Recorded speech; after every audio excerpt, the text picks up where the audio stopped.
السلام عليكم ورحمة الله وبركاته. إن الحمد لله نحمده ونستعينه ونستغفره ونتوب إليه. نعوذ بالله من شرور أنفسنا وسيئات أعمالنا. من يهده الله فلا مضل له ومن يضلل فلا هادي له.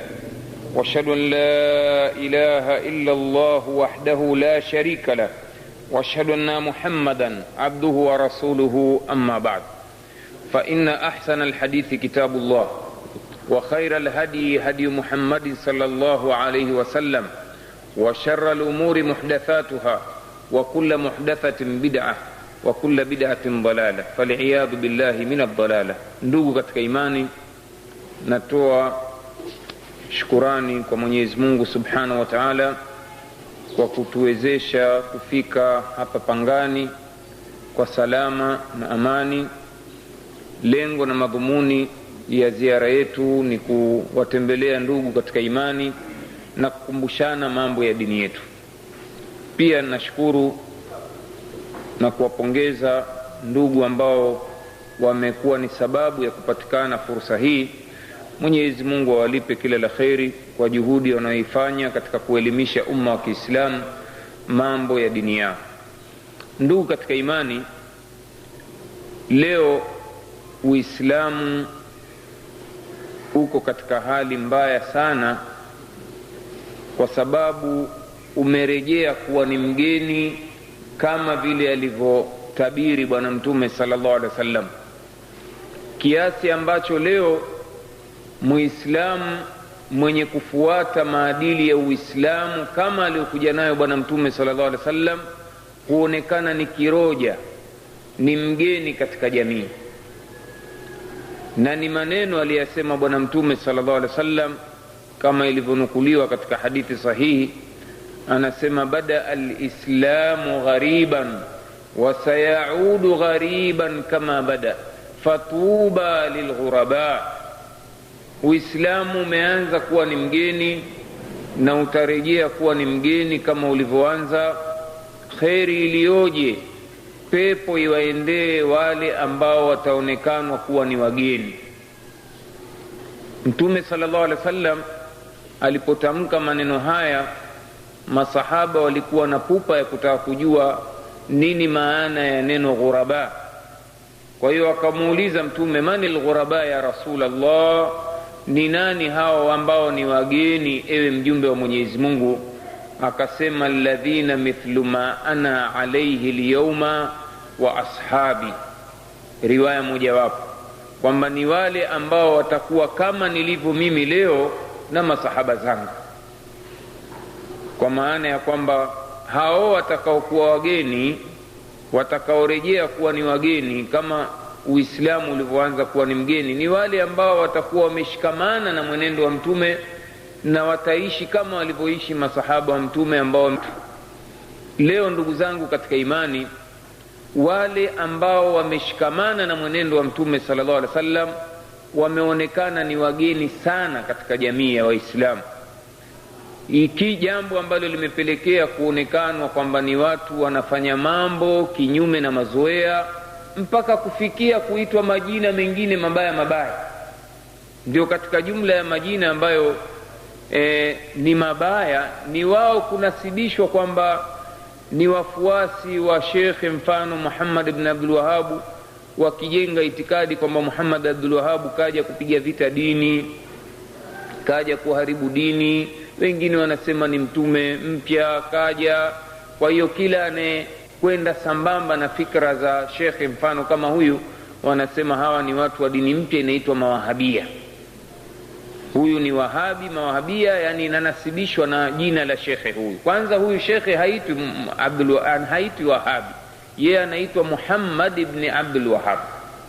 Kwa hiyo limechukuliwa lile neno ambalo ni la Mwenyezi Mungu, ni jina katika majina ya Mwenyezi Mungu, watu wamelinasibisha na wafuasi au watu wenye kufuata fikra za shekhe huyu, ambaye shekhe huyu tutaona inshallah katika maulizo labda kwamba hakuja na lolote zaidi aliyokuja nayo Bwana Mtume sallallahu alaihi wasallam, Kwa maana nyingine wanamuita wanachuoni leo kwamba alikuwa ni mujaddid. Lugha nyingine alikuwa ni katika al-ghuraba.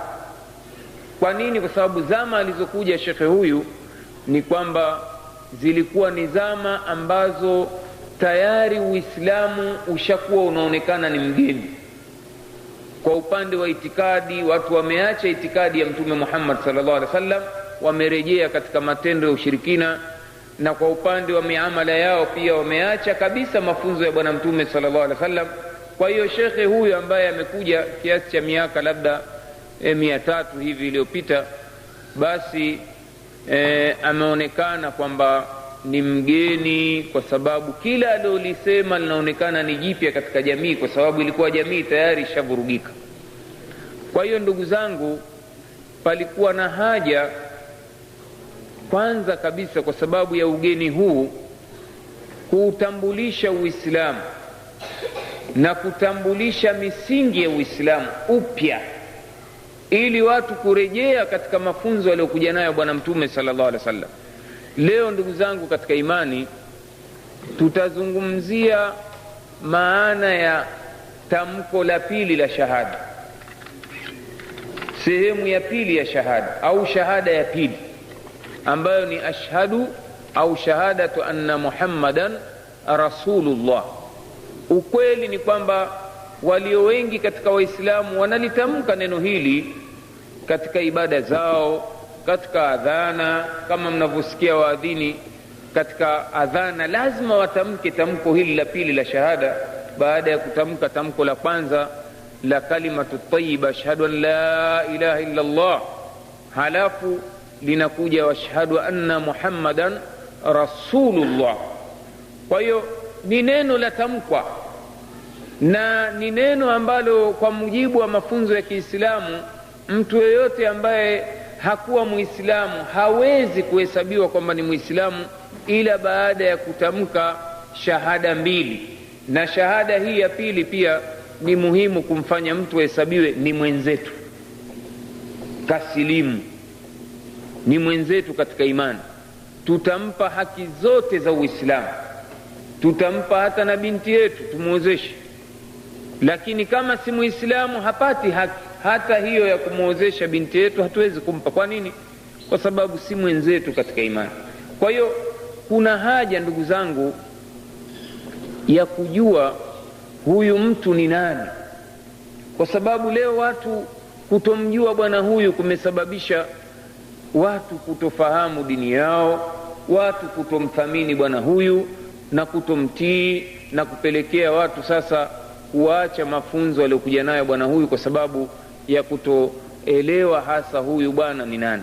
Kwa hiyo tuko hapa leo, tutajitahidi inshallah katika muhadhara huu kuelezea habari ya bwana huyu, na katika kuelezea habari za bwana huyu hatutokuwa tuelezea maisha yake tangu amezaliwa mpaka amekufa.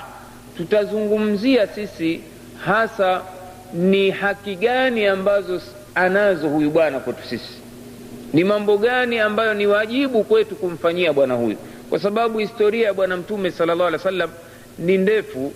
Ni historia ya mtu aliyeishi maisha ya risala miaka 23, na maisha ya risala ni matukio. Kwa hiyo hapa hatukuja hapa kuzungumzia sera ya bwana Mtume ya siku hadi siku, bali twazungumzia bwana huyu kwa ufupi ni nani na ni nini wajibu wetu kwake yeye, ni nini haki zake kwetu sisi. Haya ndio mambo muhimu. Inshallah tutakuwa pamoja nanyi jioni hii, na tumuombeeni Mwenyezi Mungu atuwafikishe kufikisha amana hii ya kumtambulisha bwana huyu, ili tuwe tunatamka maneno haya ashhadu anna Muhammadar rasulullah tukiwa tunaelewa tunakusudia nini hasa, ni mambo gani ya wajibu ambayo tutakiwa tuyafanye juu ya maana ya tamko hili la shahada ya pili.